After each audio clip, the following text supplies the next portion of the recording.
நீங்கள் பார்த்து கொண்டிருப்பது உஸ்தாத் மதுரை முஜாஹித் மனம் கவரும் சொற்பொழிவு.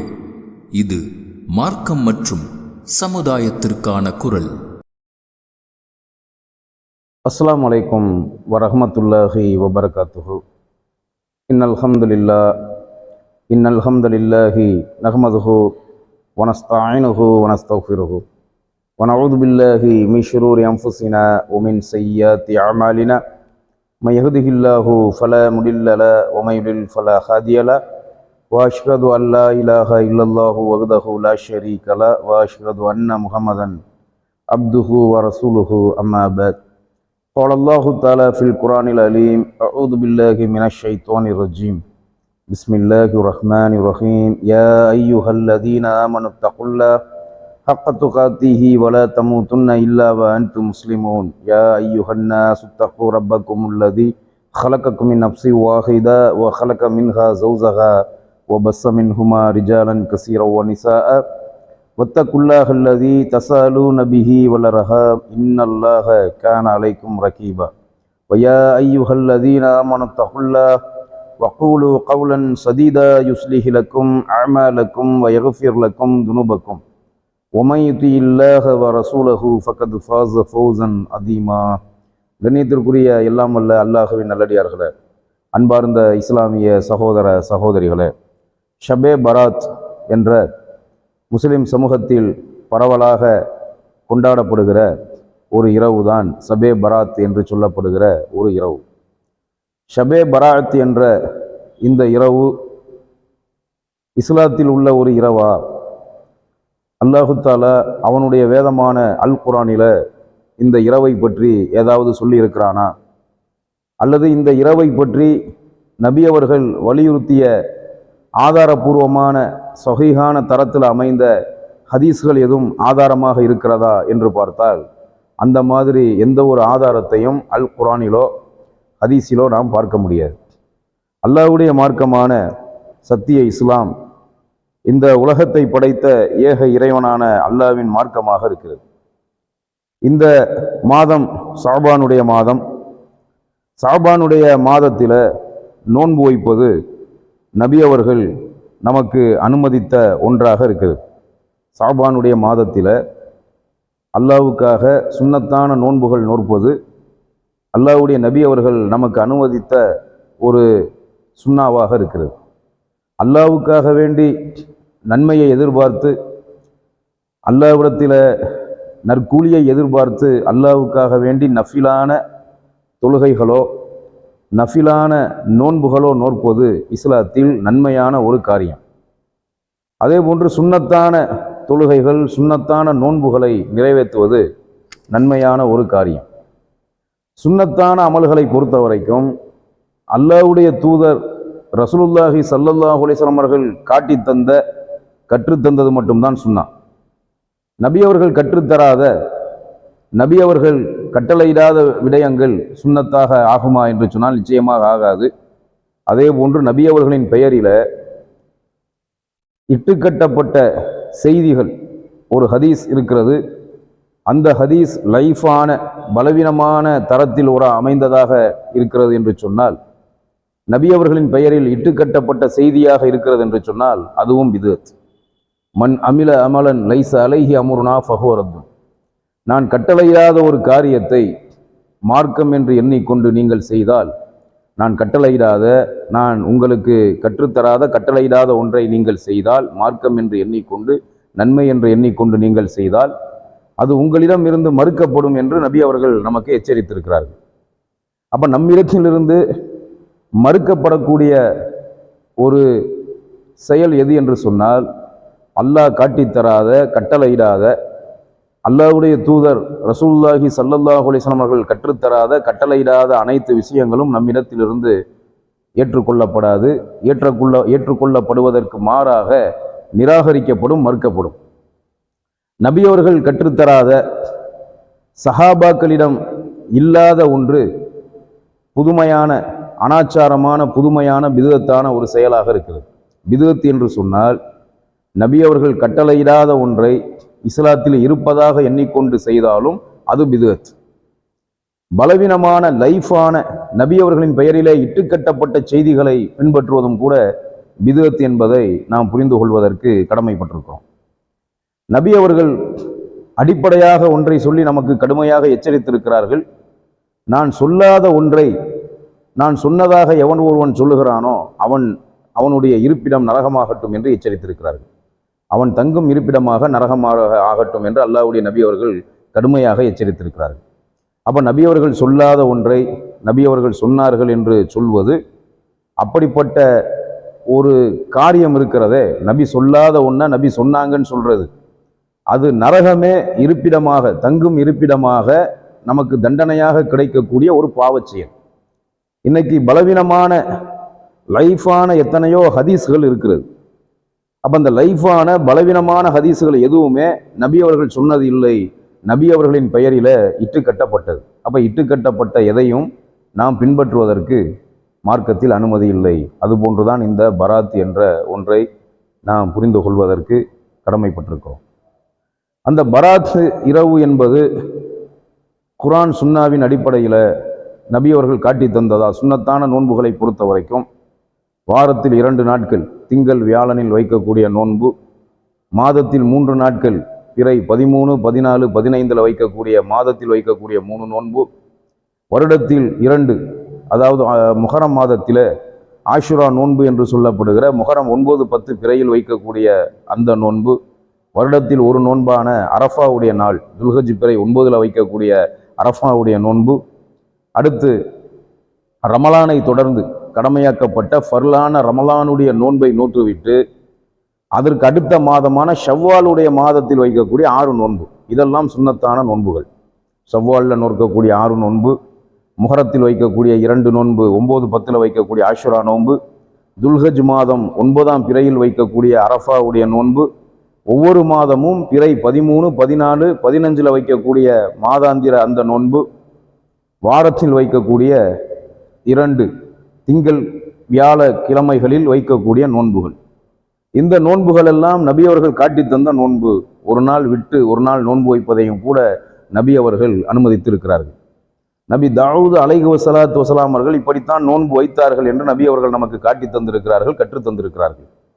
அப்போ எந்த ஒரு சுன்னத்தான நோன்பாக இருந்தாலும் அது நாம் ஒரு குறிப்பிட்ட நாளில் ஒரு நோன்பை முக்கியத்துவப்படுத்தி வைக்கிறோம் என்று சொன்னால் அது சுன்னத்தான நோன்பாக இருந்தால்தான் அதை நாம் முக்கியத்துவப்படுத்தி வைப்பதற்கு அனுமதி இருக்கிறது. நபி அவர்கள் சொன்ன, நபி அவர்கள் கற்றுத்தந்த சஹீஹான தரத்தில் பதிவு செய்யப்பட்ட ஆதாரபூர்வமான ஹதீஸாக அமைந்திருக்கிற இபாதத்துகள், சுன்னத்தான இபாதத்துகள் இருக்கிறதே, அதற்குத்தான் நாம் முக்கியத்துவம் கொடுக்க வேண்டும், அதைத்தான் நாம் பின்பற்ற வேண்டும். நஃபிலான நோன்புகளை பொறுத்த வரைக்கும், சுன்னத்தில்லாத நஃபிலான நோன்புகளை பொறுத்த வரைக்கும் அது நாம் விரும்பி வாரத்தில் 1 நோன்போ 2 நோன்போ நஃபிலான நோன்பை பொறுத்த வரைக்கும் அது நன்மையை கருதி நாம் நிறைவேற்றக்கூடிய வணக்கம். நஃபிலான இபாதத்துகள் நன்மையை கருதி நாம் நிறைவேற்றுகிற இபாதத். அதை நபிகள் நாயகம் ஸல்லல்லாஹு அலைஹி வஸல்லம் அவர்கள் நமக்கு அனுமதித்திருக்கிறார்கள். ஆனால் இந்த பராத்தை பொறுத்த வரைக்கும் அதை ஆதரிக்கக்கூடிய மக்கள், பராத்துடைய நாளை கொண்டாடுகிற மக்கள் என்ன சொல்லுகிறார்கள் என்று சொன்னால், பராத் இரவு என்பது ஷாபான் பிறை 15ஆம் இரவு பராத்துடைய இரவு. அன்று இரவு அவசியம் தொழ வேண்டும், 3 முறை யாசின் ஓத வேண்டும், காலையில் நோன்பு நோக்க வேண்டும். அன்று இரவுல தொழுகையில் ஈடுபட்டு 3 யாசின், குர்ஆனில் இருக்கக்கூடிய 36வது சூறாவான சூரா யாசினை 3 முறை ஓத வேண்டும். அன்று கபூருக்கு செல்ல வேண்டும், அன்று நோன்பு வைக்க வேண்டும் என்ற இந்த வழிமுறைகள் எல்லாம் இருக்கிறதே, இந்த வழிமுறைகள் நபி அவர்கள் காட்டித்தராத ஒரு வழிமுறை. அதாவது அல் குர்ஆனை நீங்கள் எடுத்து பார்த்தால் லைலத்துல் கத்ர் என்ற புனிதமான ஒரு இரவை பற்றி அல் குர்ஆன்ல அல்லாஹ் சொல்லி காட்டுகிறான். அதே போன்று துல்ஹஜ் மாதத்தினுடைய 10 நாட்கள், துல்ஹஜ் பிறை 1லிருந்து 10 வரைக்கும் வரக்கூடிய அந்த புனித மாதத்தில் உள்ள 10 நாட்கள் மிக புனிதமானது. அந்த 10 நாட்களை பற்றியும் அந்த 10 நாட்களில் வரக்கூடிய இரவுகளை பற்றியும் அல்லாஹ் சொல்லி காட்டுகிறான் சூரா ஃபஜ்ரில், வல் ஃபஜ்ரி வல் லயாலின் அஷ்ர், அதிகாலையின் மீது சத்தியமாக, 10 இரவுகளின் மீது சத்தியமாக என்று சொல்லி அந்த துல்ஹஜ் மாதத்தினுடைய 10 நாட்களின் இரவை பற்றியும் அல்லாஹ் குர்ஆன்ல சொல்லி காட்டுறான். வருஷத்தில் ஒரு இரவாக பார்க்கப்படுகிற ரமலானுடைய மாதத்தில் கடைசி 10 நாட்களில் ஒற்றைப்படையான நாளில் அமைந்திருக்கிற 21, 23, 25, 27, 29 ஆகிய 5 இரவுகளில் ஒரு இரவான ஏதாவது ஒரு இரவாக இருக்கக்கூடிய லைலத்துல் கத்ர் என்ற புனிதமான 1000 மாதங்களை விட சிறந்த இரவான அந்த இரவை பற்றியும் அல்லாஹ் குர்ஆன்ல சொல்லி காட்டுறான். அப்ப லைலத்துல் கத்ருடைய இரவின் சிறப்பை பற்றி வலியுறுத்தி குர்ஆன் வசனங்கள் இருக்கிறது, ஆதாரபூர்வமான ஹதீஸ்கள் இருக்கிறது.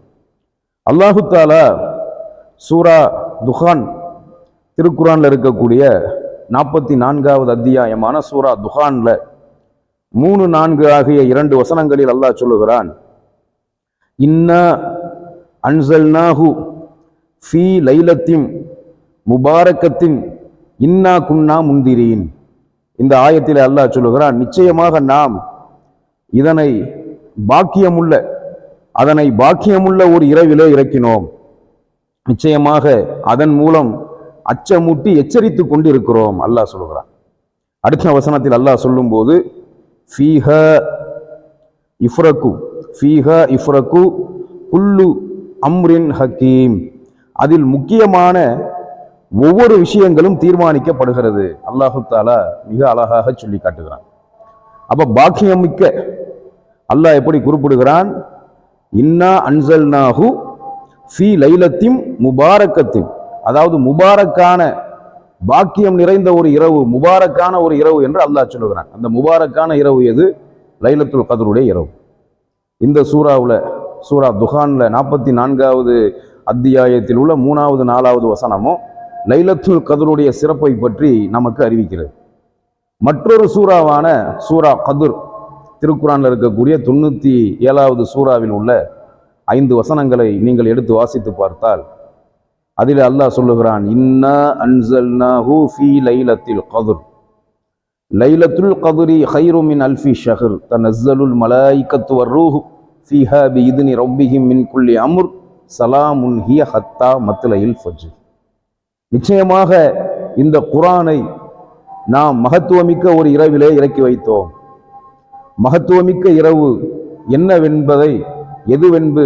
என்னவென்று உமக்கு அறிவித்தது எது? அந்த மகத்துவமிக்க இரவு 1000 மாதங்களை விட மிகச்சிறந்த இரவு, 1000 மாதங்களை விட மிக மேலான மிகச்சிறந்த ஒரு இரவு. அந்த இரவில மலக்குகளும் அல்லாஹ்வுடைய கட்டளைக்கு இணங்கி அல்லாஹ்வுடைய கட்டளைக்கு கீழ்ப்படிந்து மலக்குகளும் ரூஹும் இறங்குகிறார்கள். அமைதியான சலாமுன் ஹிய ஹத்தா மத்லஇல் ஃபஜ்ர், அமைதி தரக்கூடிய அமைதியான அந்த இரவு ஃபஜ்ர் வரை நீடிக்கிறது, ஃபஜ்ர் வரை அமைந்திருக்கக்கூடிய ஒரு இரவு என்று அல்லாஹ் சொல்லுகிறான். ரூஹ் என்றால் மலக்குகளின் தலைவர் ஜிப்ரீல் அலைஹிஸ்ஸலாத்து வஸலாம் அவர்களும் ஏனைய மலக்குகளும் அந்த 1000 மாதங்களை விட சிறந்த இரவான லைலத்துல் கத்ருடைய இரவில அல்லாஹ்வுடைய கட்டளைக்கு கீழ்ப்படிந்து அல்லாஹ்வுடைய கட்டளைக்கு இணங்கி இறங்குகிறார்கள் என்று அல்லாஹ் குர்ஆன்ல சொல்லி காட்டுறான். அப்போ புனிதமிக்க இரவான லைலத்துல் கத்ருடைய இரவின் சிறப்பை பற்றி 44வது சூறாவில் 3, 4 ஆகிய வசனங்களும் 97வது சூறாவில் உள்ள 5 வசனங்களும் நமக்கு மிக பெரும் படிப்பினையாக சொல்லப்பட்டு இருக்கிறது. லைலத்துல் கத்ருடைய இரவை வலியுறுத்தி நிறைய ஹதீஸுகள் நமக்கு மிக பெரும் படிப்பினையாக ஆதாரபூர்வமான சஹீஹான தரத்தில் அமைந்த ஹதீஸ்கள் இருக்கிறது. இது போன்று லைலத்துல் கத்ரை பற்றி பேசுவது போன்று பராத் என்ற ஒரு இரவை பற்றி பேசக்கூடிய ஹதீஸ்களோ அல்லது குர்ஆனுடைய ஆயத்துக்களோ ஏதாவது இருக்கிறதா என்று பார்த்தால் குர்ஆன்ல இருக்கக்கூடிய ஒட்டுமொத்த அத்தியாயத்தில் உள்ள ஒட்டுமொத்த சூறாக்களில் உள்ள எந்த ஒரு வசனத்தை நீங்கள் எடுத்து வாசித்து பார்த்தாலும் சபே பராஅத் என்ற ஒரு வார்த்தையை நீங்கள் குர்ஆனிலே பார்க்க முடியாது. ஹதீஸ்களில் இருக்கிறதா?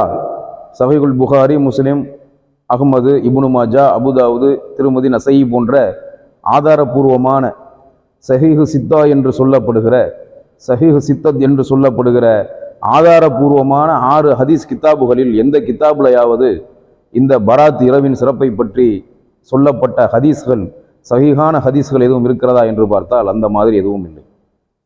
அல்லது வேறு கிதாபுகள் 6 ஆதாரபூர்வமான சஹீஹு சித்தா என்று சொல்லப்படுகிற இந்த 6 ஹதீஸ் கிதாபுகள் அல்லாத வேறு ஏனைய கிதாபுகளில் சஹீஹான தரத்தில் அமைந்த ஏதாவது ஹதீஸ்கள் இருக்கிறதா என்று பார்த்தால் அந்த மாதிரி எதுவும் இல்லை.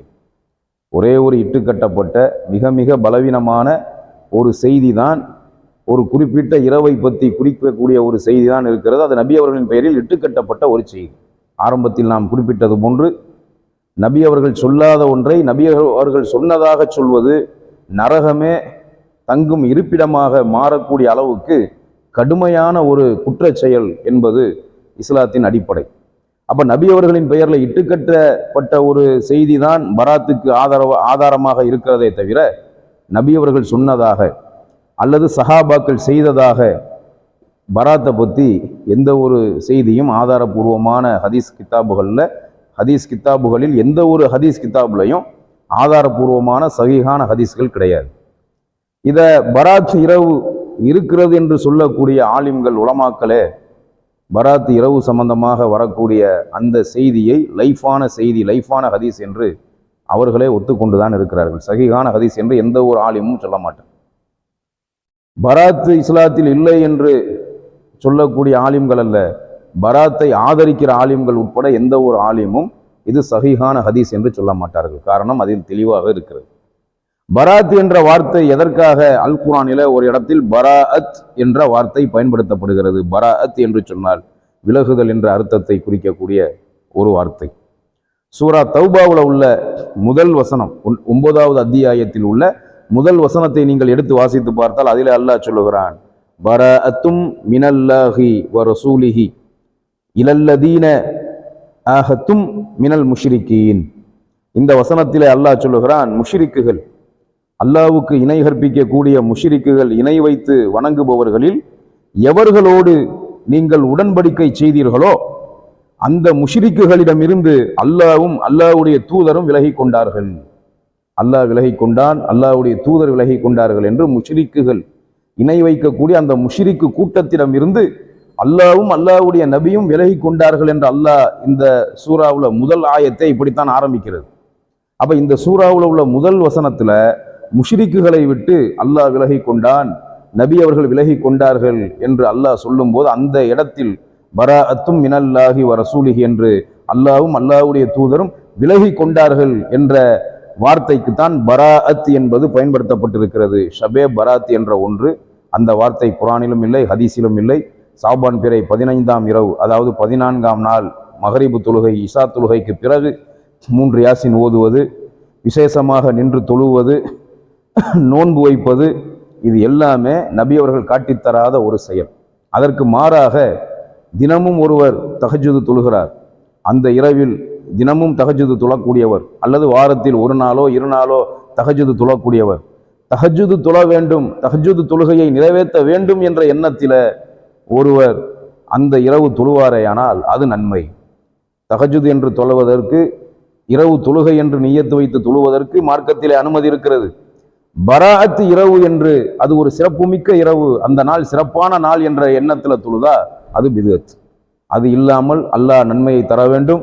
இரவு தொழுகை, அந்த நாளில் இரவு தொழுகை என்ற ஒரு விடயம், தஹஜ்ஜுத் என்ற ஒரு விடயத்தை அடிப்படையாக வைத்து ஒருவர் தொழுவாரேயானால் அது பித்அத் அல்ல. அந்த இரவு என்று நிய்யத்து வைத்து தொழுதால் அது பித்அத்தாக அமைந்து விடுகிறது மார்க்க அடிப்படையில், குர்ஆன் சுன்னா அடிப்படையில். அதே போன்று ஒருவர் மாதத்தில் 3 நோன்பு வைக்கிறார், பிறை 13, 14, 15 ஆகிய பிறைகளில் நோன்பு வைக்கிறார். அதே போன்று ஷாபானுடைய பிறை 13, 14, 15 ஒருத்தர் தொடரா வச்சாருன்னு சொன்னா அந்த நோன்பு பராத் நோன்பாக வராது. அது மாதத்தில் வைக்கக்கூடிய 3 நோன்பு. அல்லது ஒருவர் எந்த மாதத்திலும் நோன்பு வைக்கவில்லை, ஷாபானுடைய மாதத்தில் மட்டும் பிறை 13, 14, 15 நோன்பு வைக்கணும்னு ஆசைப்படுகிறார். ஏன்னா மாசத்துல 3 நாள் நோன்பு வைக்கிறத நபி அவர்கள் நமக்கு அனுமதித்திருக்கிறார்கள்.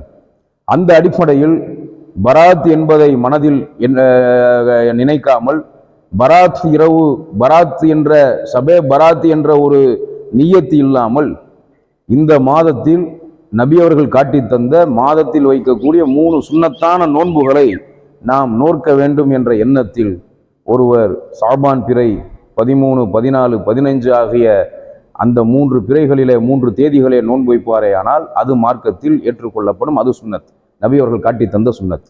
அதற்கு மாறாக அந்த இரவில் குர்ஆன் ஓதுவது, தொழுவது, அந்த நாளிலே நோன்பு வைப்பது, இது நன்மையை கருதி செய்தால் அது பித்அத் என்று நாம் சொல்ல முடியாது.